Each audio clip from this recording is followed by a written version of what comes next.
Packaging picks 11 and 23 for a QB trade up has been a foregone conclusion for a while, but what if it didn't have to be that way? Let's explore that option. It's Locked On Vikings.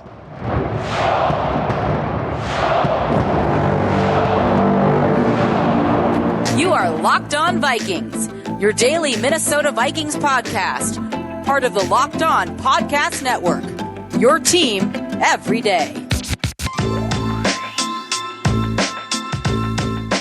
What is up, everybody? Welcome to the Locked On Vikings podcast, where we're always trying to learn something new. It's part of the Locked On Podcast Network, your team every day. And thank you so much for making Locked On Vikings your first listen of the day, each and every day. Appreciate you so much. Of course, if you are new to Locked On Vikings, you can find the show wherever you find your favorite podcast. Just search out Locked On Vikings wherever you listen to shows, whether it is an app like SiriusXM, or even if you're a YouTube viewer and you tab over and listen to me while you do something else. Love you anyways. Or even Amazon Fire and Roku if you download the Locked On Minnesota Sports app. If you are an everydayer, thank you so much, and a special shout out to you in particular. Today's episode is brought to you by FanDuel. Make every moment more.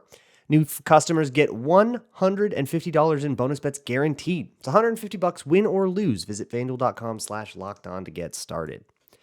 Today, I would like to do a little bit of pontificating on a weird report that I saw that I don't really believe, but it's interesting to think about nonetheless. And it's another angle we can sort of try to dissect this situation the Vikings are in. So let's do it. This iteration of this thought, I guess, comes from Kevin Seifert, who wrote up the Kwesi Adofo-Mensah press conference that happened last week and talked about some of the sort of, I would say, like bet hedgy stuff that Kwesi said, and took it to kind of mean that, oh, well, they're not going to overpay. They're not going to force the issue. They're not going to do it. And I just kind of don't believe Kwesi if that's what he was trying to get across. Because, of course, you would say that, right? That's one way to say, well, we certainly won't overpay. You're going to have to give us a reasonable offer, Arizona, right? Like, of course, that's going to be the way that is said. But regardless, it's not really Kevin Seifert's job to try to make that declaration, right? And then I started to see kind of percolating around the Twitter sphere, in particular the Arizona side, looking at Bo Brock, who used to do Locked On Cardinals with Alex Clancy, the radio show he does now, talking about how the Vikings are like reportedly trying to hang on to pick 23. Now, I missed the live show, so I don't know what report they're referring to, but I don't need to, because that's enough excuse to at least think about the idea. What if the Vikings are trying to sort of take the edge off of the price of trading up for a quarterback? I have spent a long time here justifying that on Locked On Vikings, because I really do believe that, pick number 23 just ain't going to be worth it if it means the difference between getting the QB you love and settling for one that you don't. That's where I'm at, right? And the way that it looks like this draft board is shaking out, that will be the case, that it will be the difference, that if you do want to hang on to one of your first round picks, you are kind of forcing yourself to settle at quarterback. And I think we've done enough settling in Minnesota at quarterback, right? That said, it's always good to check yourself, right? So what I wanted to do was go through a mock draft, and with the stipulation of like, I absolutely am going to keep the 23rd overall pick. I'll use 11 in a trade up. I can use future picks in a trade up, but I will keep 23. So that's what we're going to do later in the show. But I also think that if it comes down to trading the next year first or pick 23, which would you rather keep? There's a really interesting value conversation to have there in terms of which is a more valuable asset, right? And remember, we're comparing probabilistic assets to other probabilistic assets. These are all things that have, some level of risk of being a bust, some level of chance of being a Hall of Famer. And those numbers go up and down as, you move up and down the draft board. But ultimately, they're still big barrels of risk, and it's just like how risky those barrels are. You can trade one for the other, right? And it sort of ties into another sentiment that I've seen in discussions about this, about that 2025 first round pick. that goes something like, well, the Vikings will be bad in 2025. They'll probably have a rookie quarterback. They'll have a lot of Sam Darnold games. So that 2025 first is probably going to be like a top 10, maybe even a top 5 pick. We should really cherish it and maybe try really hard not to give it up. Maybe we trade up. We give them 11, 23, and the 2026 first. And keep the 2025 first and, treat that as the most precious asset because it's probably going to be higher than 11. And while I kind of understand where you're coming from there, for one, I don't think we're that good at predicting the future at all, right? Like 2020, that could be the 18th pick too, right? And like then cherishing it and being super precious about it maybe was kind of stupid. But the other thing is deferring it does sap it of value. And it's just the idea that like time isn't really infinite in the NFL unless you're a fan. If you're a fan of the team, you get to be on that team they can't fire you, right? You get to be a fan of that team for your entire life. And you get to, or maybe you have to, you're forced to, you're trapped forever. But if you are a GM or a coach, that's not necessarily the case. So time being a finite thing and a very short finite thing is going to change that calculus, right? To put it another way, Kwesi's not going to make a decision that sets up the next guy for success. He's going to want to make a decision that sets him up for success, right? He wants to be the one that has the job. He wants to be the one that made the Vikings good, right? Nobody wants to be Sashi. And so let's say I'm a GM and I can say I've got a 5-year stint as a GM. And if I don't turn this team into a contender in 5 years, I'm probably out ski. It's probably something like that, right? GMs get much longer leashes than coaches for pretty obvious reasons. But so let's say it's a 5-year runway, right? And if I'm thinking about, and if I'm Kwesi, right? I'm in year 3 of that 5-year runway. And if I'm trading you, if I'm trading for draft picks and you're going to offer me a trade that gives me a pick in 2025 or a pick in 2026, well, the pick in 2026 doesn't do a lot for me if it's at the very end of my runway. And if I maybe get to see the rookie year of that guy, it's not going to do a lot to contribute to my, lengthening of whatever that leash is, right? It's not going to buy me a lot more runway. By the time it's year 5 of my 5-year runway, it's pretty much decided whether or not I'm going to stay on or not, right? So, give me picks this year, not 2 years from now or a year from now. So when you talk about trading the 2026 first, that is just not that powerful of an asset. Even if you predict that the Vikings will bottom out entirely and they'll be the first overall pick, well, it's 2 years from now. That is still going to just depreciate a lot. And teams think this way too, because if you see the way that teams trade, especially like on draft day, when it's just pick for pick for pick, so you have super like linear value comparisons, teams just don't think that next year picks or the year after picks are all that valuable. Now, how much you devalue them by is the operative question here, and that is way harder. This is like super like an analytics debate that is super unsolved. Some people will say depreciate them by half. Some people say do it by a round. That's what I usually go with. I think it's a decent rule of thumb. Some people say only do it by 10% of what that value is, which isn't actually that crazy. But the range is really crazy. So if you want to be precious about that 2025 first, understand that the market that you're working with, the negotiation that you're working with, devalues that pick, even though it might be a higher pick. And I know that's counterintuitive, but like that's just the way it goes down. That's just what history tells us. That's the way that teams think. So we should probably try to put ourselves in that same headspace. And maybe you think it's worth it anyways to still be super precious about that 2025 first, and that's totally fair.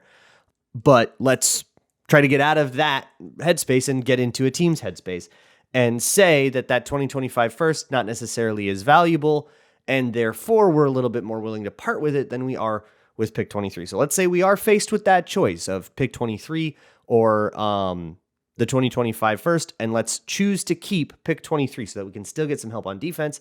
And let's try to turn that into a mock draft and see where it takes us.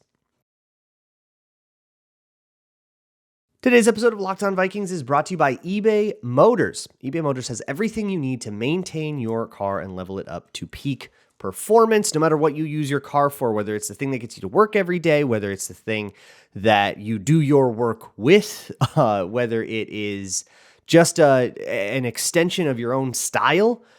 Whatever it is an extension of your life. It's always going to be a huge part of your life. So take care of that thing and make sure that thing expresses who you are in a way that you like. With over 122 million parts for your number one ride or die, whether it's inside stuff for the engine, under the hood, just keep that thing performing, or stuff like superchargers or LED kits, stuff that's a little bit more stylistic, whatever it is, you can find exactly what you're looking for. And with the eBay Guaranteed Fit, your part is guaranteed to fit your ride every time or your money back. Keep your ride or die alive at ebaymotors.com. Eligible items only. Exclusions apply. eBay Guaranteed Fit only available to U.S. customers. Okay, you guys have been asking. I finally have an answer for you. The Locked On NFL mock draft, the whole big one with all 32 shows getting together and conducting a mock draft together with trades, negotiations, going crazy on Twitter DMs and texting people, 10 seconds before they go on, the whole thing. I was working the phones like crazy. And if you want to listen to it, you will be able to. It will debut on April 17th at 7 o'clock Eastern, at 6 o'clock Central on the Locked On Sports Today 24/7 streaming channel on YouTube, or you can find it on the Amazon Fire TV channels app. It is a 6-episode series on April 17th at 7 o'clock Eastern, 6 Central, where all of these local Locked On experts will pick for every NFL franchise with live reactions from local college football experts and even the fantasy football angles. Once again, you can find that streaming live on the Locked On Sports Today 24/7 streaming channel on YouTube or on the free Amazon Fire TV channels app. Okay, let's dive into a mock draft here. And because we're trying to be stingy about the first round picks, I'm going to go ahead and make the call that says that doesn't mean we can get it to 3. Now, I'm using the PFF mock simulator, and you actually can make that happen on the PFF mock simulator without forcing it. But you actually can get the Patriots to give you pick 3 for like 11 and a 2025 first and a 2025 third. That's insane, right? Like that would never happen. So let's say we're going up to 4. We're probably getting JJ McCarthy, but we'll see how it falls. And then we'll see what happens next. Okay, so for this, again, using the PFF mock simulator, if you are watching on YouTube or on your smart TV, you can see the mock simulator in front of you. If you're just listening, though, I'll be as descriptive as possible, so just listen close. So I have this particular mock draft paused at pick number 4, since we're not coming up to 3 or anything like that. Caleb Williams, Jaden Daniels, Drake May off the board, pretty chalk. So let's say we're trying to get up to pick 4 to move to get JJ McCarthy, presumably. But here's the thing about this. If we are trying to save pick number 23, we might also need to play it a little fast and loose with getting up to 4 versus getting up to 5. So what I'm going to do is I'm going to let Arizona pick. I'm pretty sure they're going to take Marvin Harrison. If the Giants leapfrog me and take JJ McCarthy, that's what I have to be risking here if I'm going to try to keep 23. But assuming that doesn't happen, I get the reward of keeping my pick, and maybe just going up 6 spots in the first round means I don't necessarily have to give up both my first rounders this year. So let's resume the draft. And they took Malik Neighbors instead of Marvin Harrison. Good job, PFF Sim. Sure, we'll go with that. And let's see if the Chargers will take this for a future round 1. And they do. 11 and a 2025 first for pick number 5. Looks like they're going to take it. So let's offer the trade, get on the board, and of course we are going to grab JJ McCarthy here. I know there are a lot of people, especially in the YouTube comments, that want me to take Penix over McCarthy. I'm not going to do that because I think McCarthy is better. So I'm going to go with the guy I think is better. Somehow the Giants got Marvin Harrison. Good for them. And then I always like it when I do the trade down to see what the other what the team traded down and got. They got Quinyon Mitchell, CB1 off the board. Good for the Chargers. And otherwise, more defenders going early than usually in these simulations. But now we do get to pick at number 23. We talked a lot about JJ McCarthy and how I feel about him. So I'll just refer to many of the other episodes on that one. But this is the reward here, right? So let's take really good stock of what is available to us as I kind of scroll around. So if you want a D tackle, you have access to both Johnny Newton and Byron Murphy, the two people that have, I think, sort of pulled away from the field in terms of their reputation as, DTs 1 and 2. I think most people have Johnny Newton DT 1. Some people say Byron Murphy. I think I get why for them. You have Latu. I picked him in a mock draft recently, and long-time listeners know that I kind of don't like to just pick the same guy over and over again, so I probably won't do Latu. You have Kool-Aid McKinstry. If you want a cornerback, you're good with that. But I think I'm just going to take Johnny Newton. So the reason Johnny Newton is here, he would probably be a top 15 pick easy, but he hurt his foot. My understanding is that that's not a long-term concern, that it's disrupted his pre-draft a little bit, but that it's not like a concern, like that his injury in particular is not a concern. But there's also some trade offers. There's some teams who are interested. The Lions, if we want to go back just a few picks, or the 49ers, if we just want to go back a little further in the order. I think if Kwesi traded down with the Lions again, Minnesota would burn, which sounds good to me. Because I don't know, they're always complaining about how cold it is. So let's do it. Let's see if we can't do pick number 29 for pick number 23. And if you want to give it, let's get back some 2025 capital. Let's grab a round 2 and we'll move a round 4 up. That has a 52% chance to be accepted per PFF. Let's see if the Lions take it. And they did. All right. So we can, there's like 4 players that I liked, so I can chill on it. Okay, so Byron Murphy went. Johnny Newton's still there. Packers on the clock. They might take Johnny Newton. So maybe I'll try to trade back up with the Packers. Just go super Kwesi in division tradey with it. But this is one of the things that you can do, and possibly something that happens with like Arizona or the Chargers or whatever, where they go down and then back up. This can be a way to do it. And basically the way I'm looking at it is, if there's a board, right? And there's how many players I identified 3 players that I like. We'll say Latu's out of the question because he's like off limits or whatever, right? But I liked Byron Murphy. I liked Jerjon Newton. I liked Kool-Aid McKinstry at 23, right? I'd say I like those 3 players. Well, 2 of them are still on the board. So if Green Bay takes Newton here, and then the Bucs are up at pick 26, I'll trade up with the Bucs and take Kool-Aid McKinstry. Because now if he goes, then I'm actually really disappointed. I feel like I traded past the guys I liked. So we're going to wait for one more. And it was Tyler Guyton. So we're going to wait for one more. We still have 2 players that we like on the board. So we're going to wait for one of them to get picked and then trade up and take the other one. Darius Robinson goes. He wasn't on our list. A.D. Mitchell goes. He wasn't on our list. And now we actually don't have to trade up at all. So we can actually just let this come to us. Latu goes. Weren't going to take him. And we still get Johnny Newton. We actually picked up a little bit of extra capital. So that seemed well navigated. That works for me. And the Lions took Byron Murphy over Newton, which, again, some people might think that they got the better player there. Do I want to do this again, perhaps? I could go down to 36, or, yeah, some people want to take... This thing wants me to go back to 81 with the Seahawks. I think that's a little much for me. I'm going to take Johnny Newton. Boom. All right, cool. So we got a sick D lineman in addition to our quarterback, and we actually managed to get a little bit more back. We got a round 2 pick back. We moved a 4 up to a 2, sort of a reverse TJ Hawkinson trade with the Lions of all teams that let us do it. I think truly the problem with this scenario is that it feels very unrealistic. I just don't believe that the Chargers are going to give us that deal. But I don't know the market, right? Who knows? Maybe it's all been like super overhyped, how much the Vikings are going to have to pay out the nose. And maybe right now, they're trying to do damage control on that because it's been so obvious that they're going to trade up that they're going, well, are you sure they're going to trade up? Maybe they're going to target Michael Penix. Maybe they're going to be stingy, right? And you got to put that narrative out there to see if you can get the price down or whatever.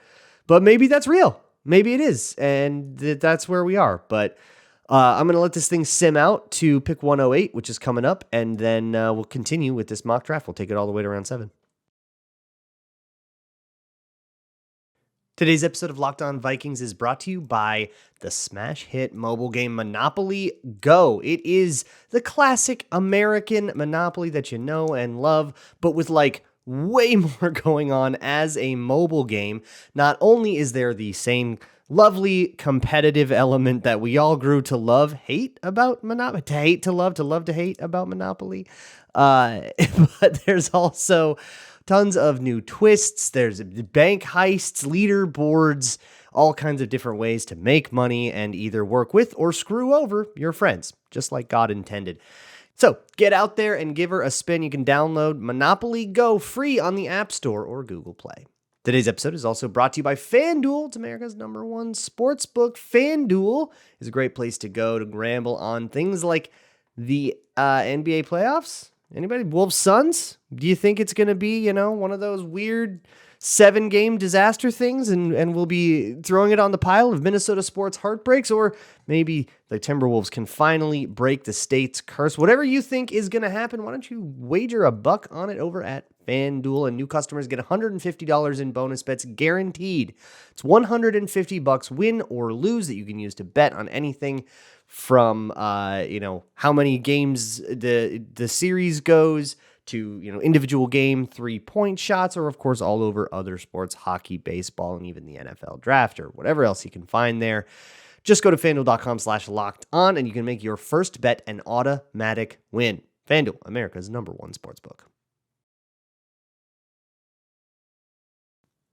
Moving on with this episode of the Locked On Vikings podcast, we are at pick number 108 in this mock draft. What we have taken so far are J.J. McCarthy and Johnny Newton on the D-line. Many people's DT1, and then the QB we could get because we kept pick number 23. Man, if I needed O-line, and the Vikings don't need tackles at all, but Christian Jones out of Texas is a guy that I actually really like. But that's not what we're looking for, really. We are currently looking probably for cornerback help, which there are a couple here at the top of the board. There's a cornerback out of Missouri, Chris Abrams-Drain. There's DJ James, a corner out of Auburn. I've heard some pretty good things about him. I haven't watched the corners really at all. I've heard the guy can play. The PFF description has him as his major weakness is that he doesn't have like that long speed, which actually is pretty easy to overcome at the cornerback position. You just have to change your alignments to match like what your ability is. And it's more of a matter of understanding your own self than like having the fastest 40 time or whatever. So it doesn't actually bug me a lot. Let's take him. DJ James, cornerback out of Auburn at pick 108.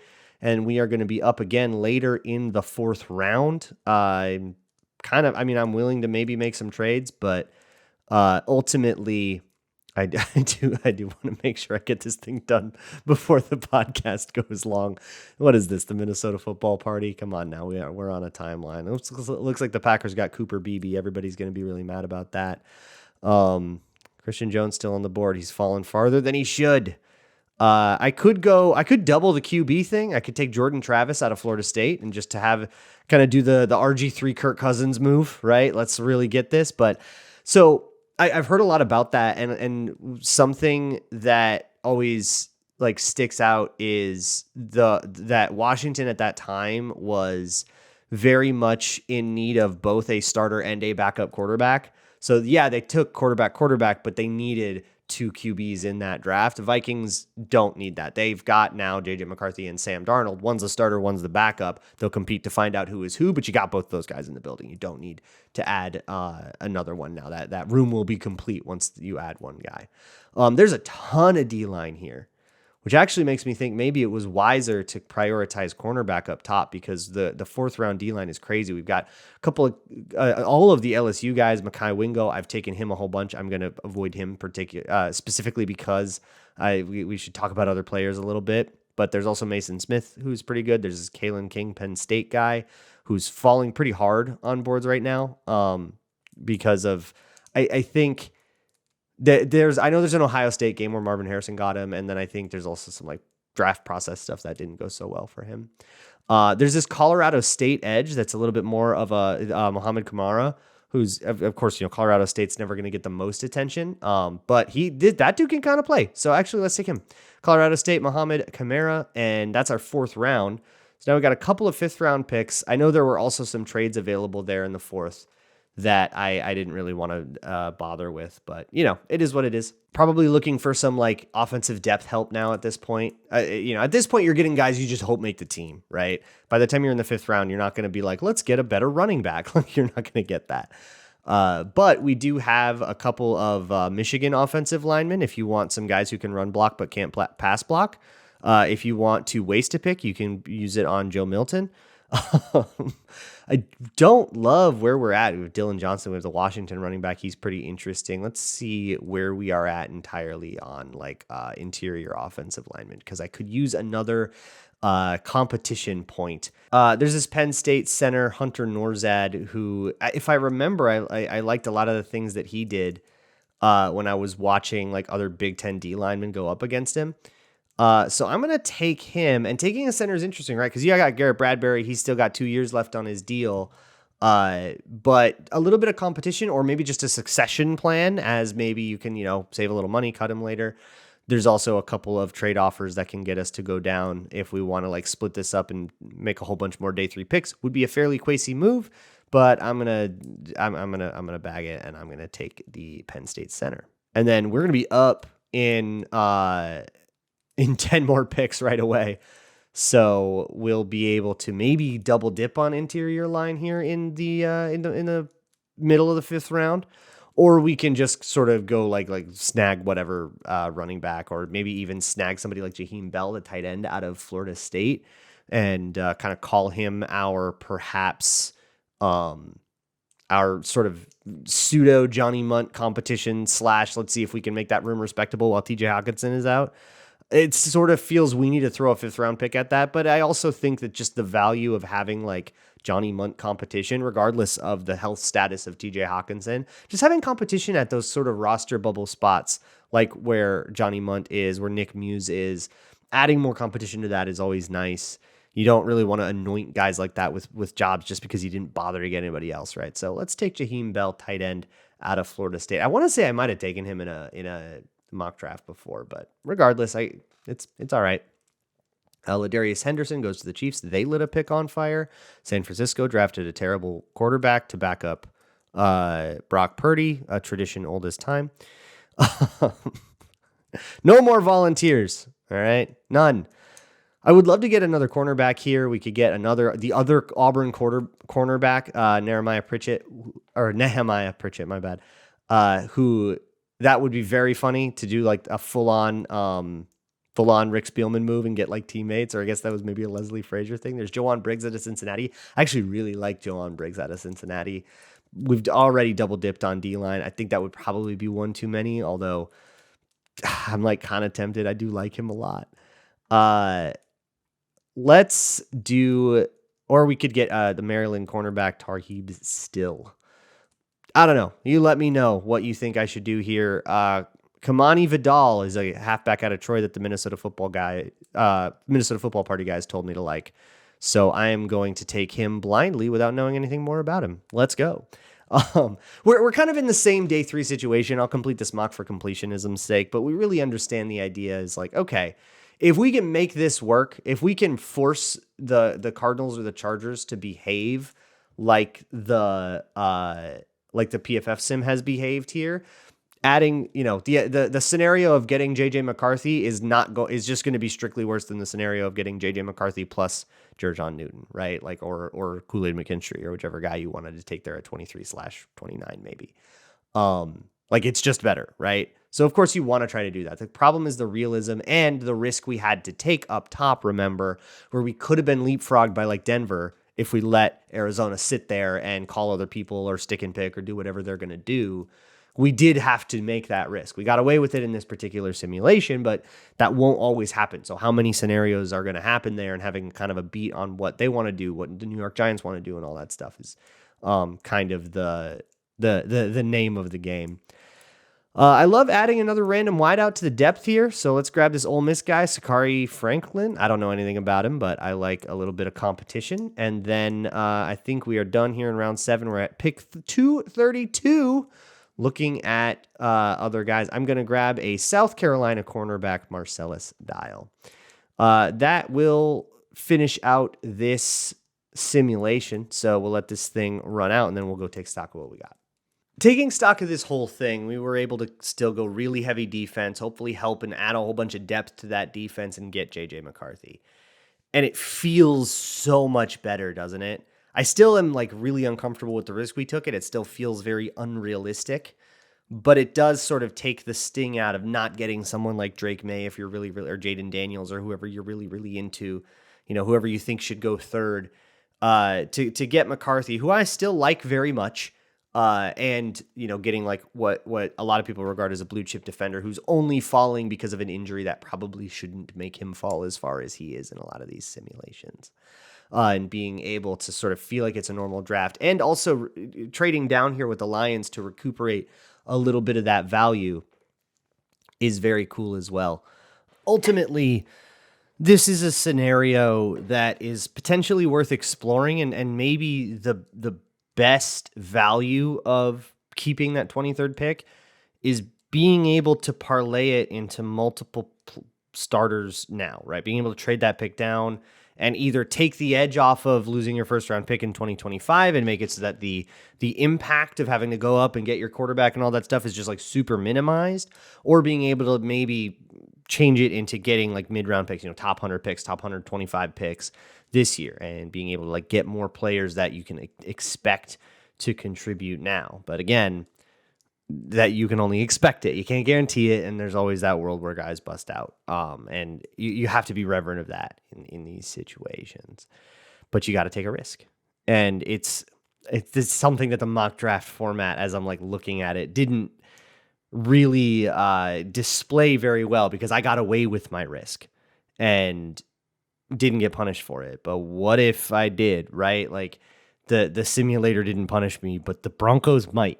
So be careful of that if you're going to go daydreaming about maybe, keeping those first couple round picks, or maybe you don't even want to keep these two and you want to keep the 2025 first. And there's of course merit to that as well, like we discussed.